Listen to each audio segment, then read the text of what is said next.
नमस्कार, आप देख रहे हैं प्राइम न्यूज और मैं हूं आपके साथ आलोक शुक्ला। यूपी प्राइम में आप सबका स्वागत है।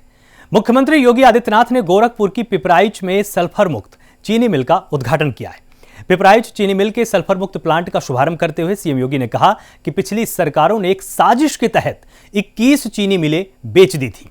जब हमारी सरकार बनी तो हमने पिपराइच और मुंडेरवा में नई चीनी मिलें खोली हैं। नई मिलों में 4 गुना अधिक गन्ने का पैदावार हुआ और सीएम योगी ने यह भी जानकारी दी कि पुरानी चीनी मिलें साल में जहां 12 लाख कुंटल गन्ना पेराई करती थीं, वहीं अब चीनी मिलें 4 गुना पेराई कर पा रही हैं।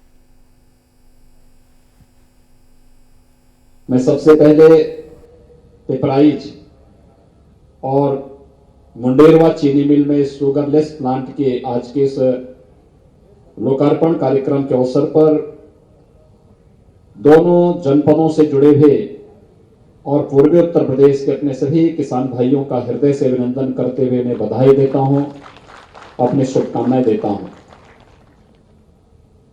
ये प्रदेश के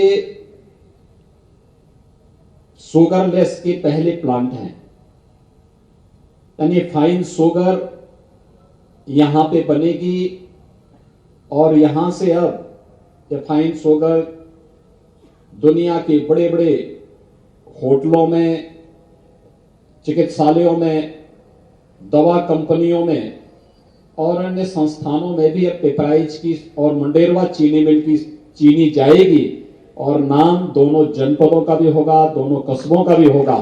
स्वाभाविक रूप से पिपराइच क्षेत्र का, कुशीनगर जनपद का या पूर्वी उत्तर प्रदेश का जो किसान है, बस्ती, संत कबीर नगर, सिद्धार्थनगर जनपद का जो किसान है, उस किसान के द्वारा उत्पादन करने वाला गन्ना चीनी के माध्यम से अब देश में भी और दुनिया में भी एक नई पहचान बनाएगा। मैं इसके लिए आप सबको हृदय से बधाई देता हूं, अपनी शुभकामनाएं देता हूं। भाइयों बहनों, पिपराइच चीनी मिल 1932 में लगी थी। निजी क्षेत्र की चीनी मिल थी। 1974 में इस चीनी मिल का अधिग्रहण किया गया, लेकिन 1999 में इस चीनी मिल को बंद कर दिया गया। ऐसे ही मुंडेरवा की चीनी मिल भी 1932 में लगी थी। 1984 में उसका अधिग्रहण किया गया, 1999 में बंद हो गई। पूर्वी उत्तर प्रदेश हर एक कस्बा किसी न किसी चीनी मिल पर आधारित। यहां के किसानों की आजीविका, यहां के नौजवानों का रोजगार और नौकरी, यहां के व्यापारियों का व्यापार का माध्यम ये चीनी मिलें हुआ करती थी। लेकिन पिछली सरकारों ने एक साजिश के तहत प्रदेश की 21 चीनी मिलों को बेचा। हम लोगों ने उस समय आंदोलन भी किया था। तो हम लोग पिपराइच चीनी मिल के पुराने परिसर में आंदोलन करने के लिए आए थे, लेकिन पिछले 21 वर्षों तक किसी सरकारों ने इस बात को नहीं सुना। जब भारतीय जनता पार्टी की सरकार प्रदेश में आई तो पिपराइच और मुंडेरवा में भी फिर से नई चीनी मिलों की स्थापना हुई, नई चीनी मिलें स्थापित हुई। धन्यवाद दूंगा उत्तर प्रदेश की जनता को, उत्तर प्रदेश के सभी नागरिकों को, जिन्होंने कल विपक्ष के बंद के आह्वान को पूरी तरह खिलाफ घोषित करते हुए ये साबित किया है कि हम विकास के साथ में हैं, हम देश के साथ में हैं और मोदी जी के नेतृत्व में देश जो भी अंगड़ाई लेगा, भारत का बच्चा बच्चा मोदी जी का अनुसरण करके, भारत का हर किसान, हर मजदूर, हर नागरिक, हर नौजवान, हर महिला मोदी जी का अनुसरण करते हुए देश को विकास की नई बुलंदियों तक पहुंचाने का कार्य करेगा।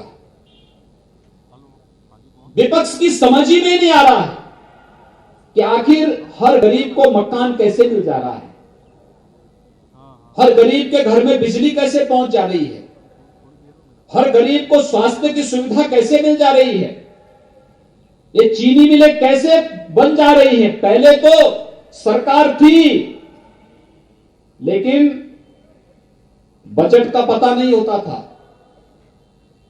चीनी मिलों को बेचते थे औने पौने दाम पर। किसान आंदोलन करता था, हम पे लाठीचार्ज करते थे।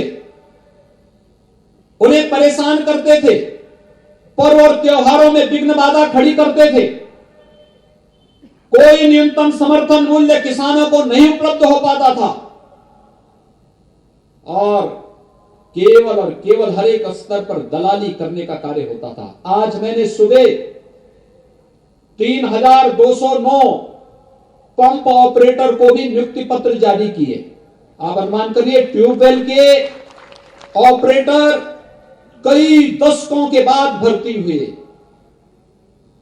भाइयों बहनों, पिछली सरकारें कर क्या रही थी और कहां पैसा जाता था प्रदेश का? हमने कोई अलग से कोई नया पैसा नहीं दिया है।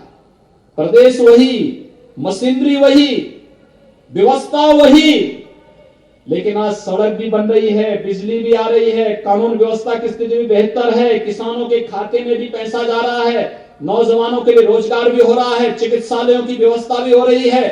पहले ब्याड़ी मेडिकल कॉलेज बंदी के कगार पर था, आज ब्याड़ी मेडिकल कॉलेज तो अच्छा बन ही गया है, गोरखपुर में एम्स भी बन गया है। कानपुर के बहुचर्चित संजीत यादव हत्याकांड को लेकर शुरुआत से ही उत्तर प्रदेश के पूर्व मुख्यमंत्री और सपा के राष्ट्रीय अध्यक्ष अखिलेश यादव बीजेपी सरकार को घेरने में जुटे हुए हैं। आज अखिलेश संजीत के परिवार वालों से मिलने के लिए पहुंचे। 15 मिनट रुकने के बाद वो मीडिया से मुखातिब हुए और इस दौरान अखिलेश यादव ने बीजेपी सरकार पर जमकर निशाना भी साधा।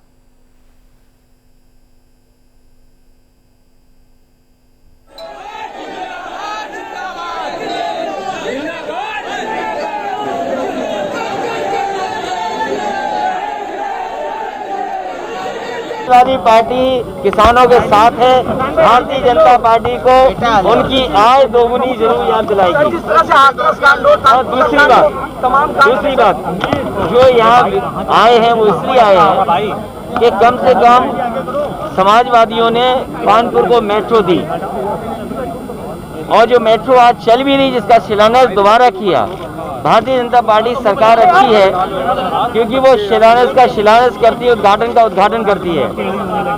इसी कानपुर में जो आज देश के उपराष्ट्रपति जी हैं और यहाँ के सांसद भारतीय जनता पार्टी के और हमारी पार्टी के सभी लोगों ने मिलकर के शिलान्यास किया था और उसी का परिणाम है कि मेट्रो दिखाई दे रही है। तमाम मामलों में नवीन मार्केट में जो सुंदरीकरण हुआ एक हिस्से में जरूर हुआ है, लेकिन भारतीय जनता पार्टी 4 साल में और विकास कराती तो इस डेवलपमेंट को और आगे लेके जाती तो शायद कानपुर एक अच्छा शहर दिखाई देता।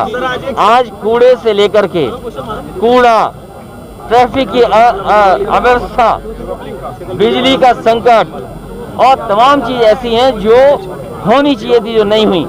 रोजगार के सवाल पर सरकार पर जवाब नहीं है। सरकार ने कहा 1 करोड़ नौकरी दे दी। प्रयागराज में माफिया के खिलाफ कार्रवाई लगातार जारी है। माफिया अतीक अहमद, राजेश यादव, दिलीप मिश्रा की अवैध अचल संपत्तियों के खिलाफ पहले ही कार्रवाई की जा चुकी है। अतीक अहमद के कई रिश्तेदारों और नजदीकी लोगों ने भी अवैध अचल संपत्ति खड़ी कर ली थी। उनमें से कई के मकानों को प्रयागराज विकास प्राधिकरण ने तोड़ दिए थे, वहीं कई के लगातार तोड़े जा रहे हैं।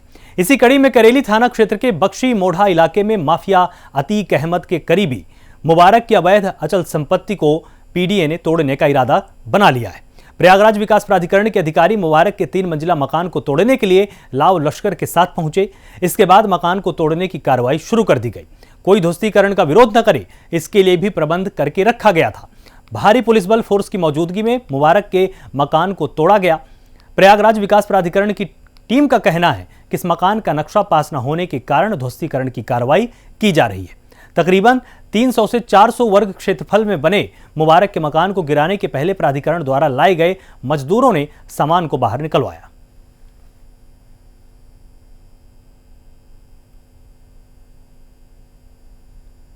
तो माफिया अतीक अहमद के करीबी पर फिर से कार्रवाई हुई है। हिस्ट्री शीटर मुबारक के आवास पर पीडीए की कार्रवाई सामने आई है।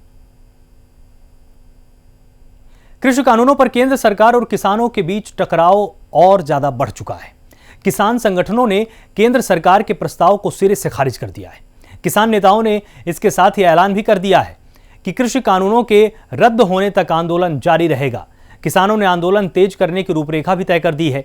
बता दें कि सरकार ने आज सुबह किसानों को प्रस्ताव भेजा था जिसमें एमएसपी की गारंटी की बात कही गई थी। उम्मीद थी कि बात बन जाएगी, लेकिन किसानों ने प्रस्ताव अस्वीकार कर दिया।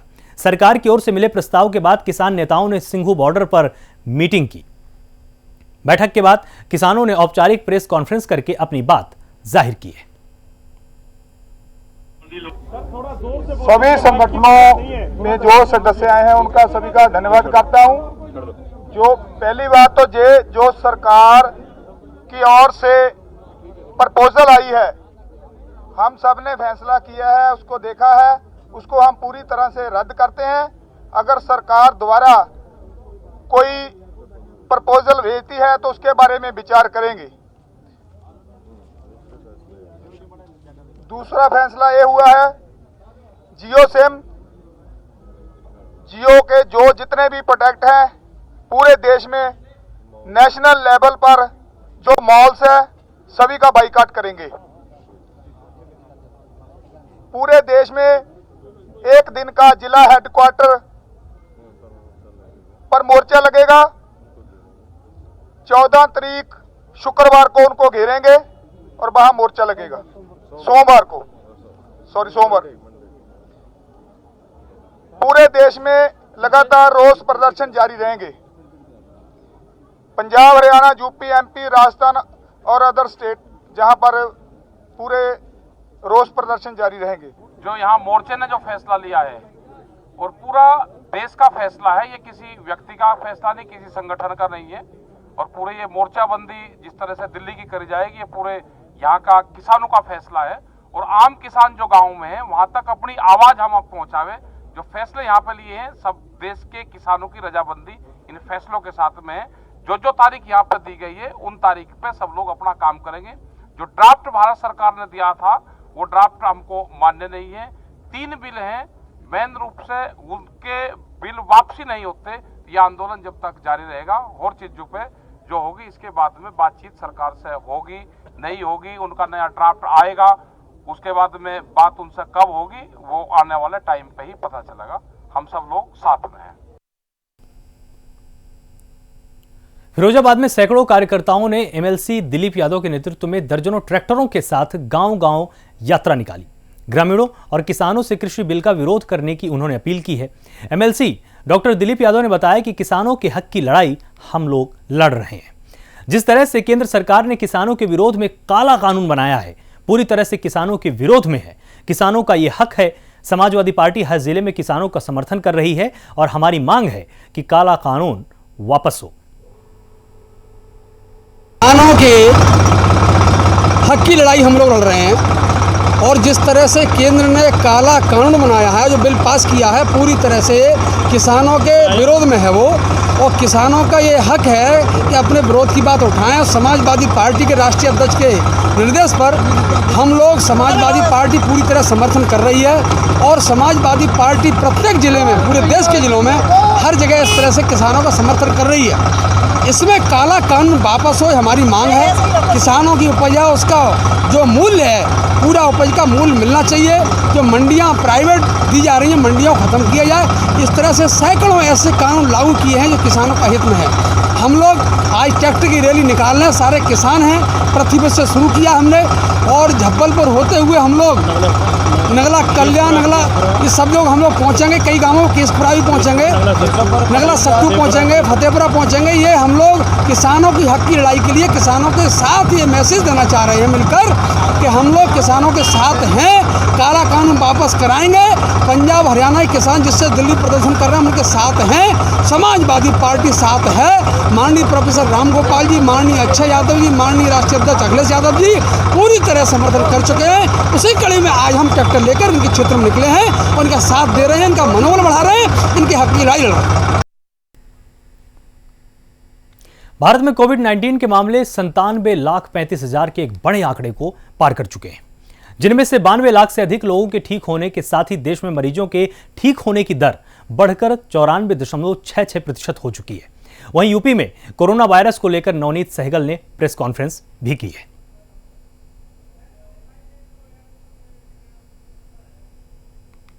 घट रहा है। अब कुल जितने हमारे मरीज थे उनमें 5,30,000 डिस्चार्ज हुए हैं, जो कि अब लगभग 95% है। और कुल हमारे मामले 5,59,499 थे। कल जो है 1,44,422 सैंपल टेस्ट हुए हैं। इस प्रकार अब तक जितने सैंपल टेस्ट हुए हैं उनकी संख्या 2,07,66,000 हो गई है और एक्टिव होम आइसोलेशन में 9,537 मामले हैं। अब तक लगभग 3,23,153 जो है वो होम आइसोलेशन में मरीज रहे हैं। प्राइवेट निजी अस्पतालों से 2,195 मरीज अपना इलाज करा रहे हैं। सर्वेलेंस की प्रगति तेजी से चल रही है। अब लगभग 3,01,50,314 घरों में सर्वेक्षण की प्रक्रिया पूरी हो गई है। इस प्रकार लगभग 14,71,10,350 की जो जनसंख्या है उसको राज्य सरकार की स्वास्थ्य विभाग की विभिन्न टीमों द्वारा जांच उनकी की जा चुकी है। उनको पूछा जा चुका है कि भाई आपको कुछ कोरोना से संबंधित लक्षण तो नहीं है। इस प्रकार आप देखेंगे 24 करोड़ की जनसंख्या में से लगभग 15 करोड़ की जनसंख्या को सरकारी व्यवस्था ने संपर्क किया है और ये हमारा संपर्क का अभियान बहुत तेजी से चल रहा है और इसे और तेजी से बढ़ाया जा रहा है। प्रदेश में अब जो कोरोना के टेस्ट करने की क्षमता है वो लगभग 1,80,000 से अधिक हो चुकी है और उसका संपूर्ण उपयोग किया जाएगा। प्रदेश में 65,523 कोविड हेल्प डेस्क स्थापित थे जिनमें लगभग 10,40,000 जो हैं वो लक्षण वाले मरीज पाए गए। जैसा कि आपने इस विवरण से देखा कि प्रदेश में कोरोना का संक्रमण कम हो रहा है, पहले भी कम हो गया था। जैसे आपको बताया कि 21 जुलाई को ये वाली फिगर जो 21,000 से कम 22 जुलाई को थी वो आज फिगर 22 जुलाई के बराबर आई है। और पड़ोसी प्रदेश दिल्ली में संक्रमण बढ़ने से हमारे यहाँ भी उत्तर प्रदेश में संक्रमण कुछ बढ़ा था जो कि अभी काफ़ी नियंत्रण में आ रहा है। लेकिन आवश्यकता है विशेषकर अभी वर्तमान में जो त्योहारों का और शादियों का एक समय चल रहा है कि सब लोग सावधानी बरतें, सब लोग मास्क का निरंतर उपयोग करें, सभी लोग सामाजिक दूरी रखें, जहां आवश्यक ना हो भीड़ भाड़ के क्षेत्र में ना जाएं, क्योंकि इस बीमारी का जब तक कि वैक्सीन नहीं आती इस बीमारी का सबसे अचूक उपाय है कि सावधानी बरती जाए। आज वैक्सीन के संबंध में माननीय मुख्यमंत्री जी ने समीक्षा भी की थी और भारत सरकार द्वारा प्रदेश में वैक्सीन के वैक्सीनेटर्स के मास्टर ट्रेनर्स की ट्रेनिंग आज प्रारंभ की गई है और माननीय मुख्यमंत्री जी ने उसका अवलोकन भी किया था। लगभग 35,000 जो स्टोरेज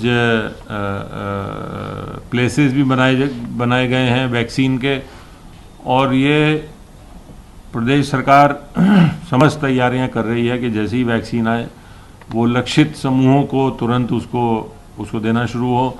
माननीय मुख्यमंत्री जी ने ये भी समीक्षा की है कि वैक्सीन की समुचित सुरक्षा का भी इंतजाम किया जाए। मुख्यमंत्री योगी आदित्यनाथ ने 3,209 नलकूप चालकों को नियुक्ति पत्र बांट दिए। इस दौरान उन्होंने अभ्यर्थियों से बातचीत भी की। उन्होंने कहा कि प्रदेश सरकार की लगातार कोशिशों से किसानों को समय समय पर खाद बीज और सिंचाई की सुविधा मिलने लगी है। प्रधानमंत्री फसल बीमा योजना, पीएम किसान सम्मान निधि, पर ड्रॉप मोर क्रॉप जैसी योजनाओं ने खेती किसानी को लाभकर बना दिया है। सिंचाई व्यवस्था को लगातार सुदृढ़ किया जा रहा है। वहीं नलकूपों के सुगम संचालन के लिए गांवों में बिजली आपूर्ति न होने की समस्या दूर की गई है। ये सब किसान हितों को संरक्षित करने की ही कोशिश है।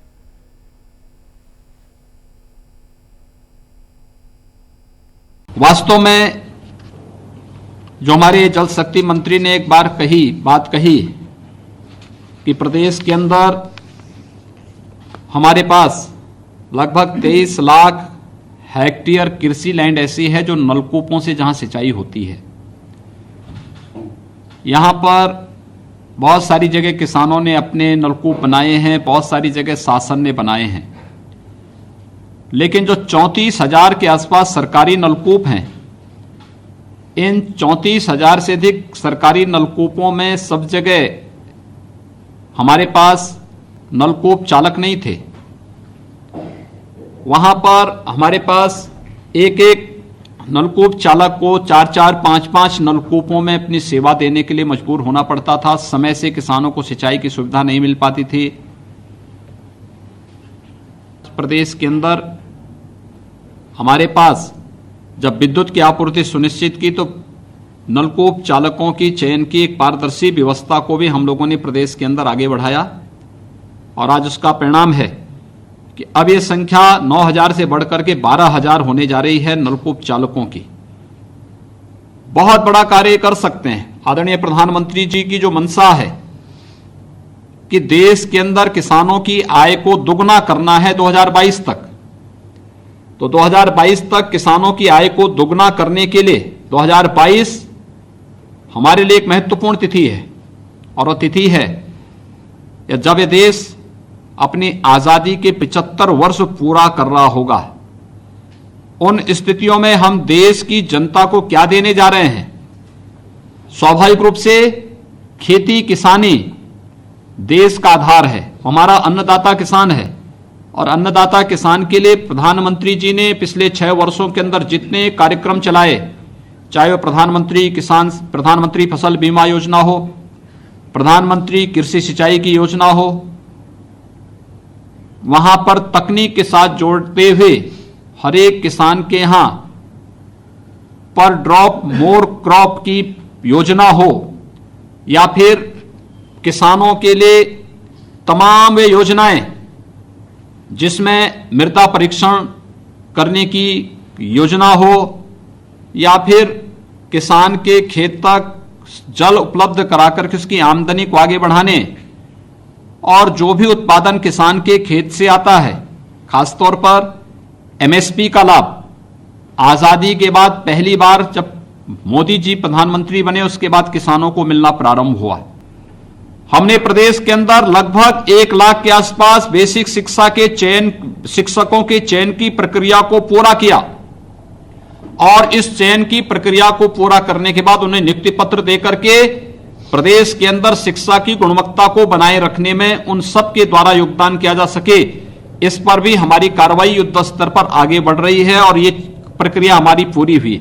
माध्यमिक शिक्षा, उच्च शिक्षा, स्वास्थ्य विभाग, अन्य सभी विभागों में भी नियुक्ति की प्रक्रिया इसी शानदार तरीके से आगे बढ़ी है और मुझे लगता है कि ज्यादा दिन नहीं होंगे, हम कुछ ही दिनों के अंदर 4 लाख से अधिक सरकारी नियुक्ति की प्रक्रिया को पूरा कर देंगे 3-3.5 वर्ष के दौरान और साथ साथ शेष अन्य विभागों में भी इस प्रक्रिया को तेजी के साथ आगे बढ़ाने का कार्य करेंगे। यह कार्य हमारा केवल सरकारी विभागों तक सीमित नहीं है। पिछले 3-3.5 वर्षों में हम लोगों ने 15 लाख से अधिक लोगों को निजी क्षेत्र में भी नौकरी और रोजगार के साथ जोड़ा है।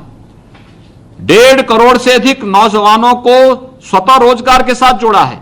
बैंकों के साथ जोड़ने का काम किया गया है कि वे अपना स्वतः रोजगार कर सकें और एक स्वावलंबन की ओर अग्रसर होकर के एक उत्तर प्रदेश के विकास के लिए वे लोग अपनी भूमिका को चिन्हित कर सकें और उस दिशा में अपना योगदान दे सकें।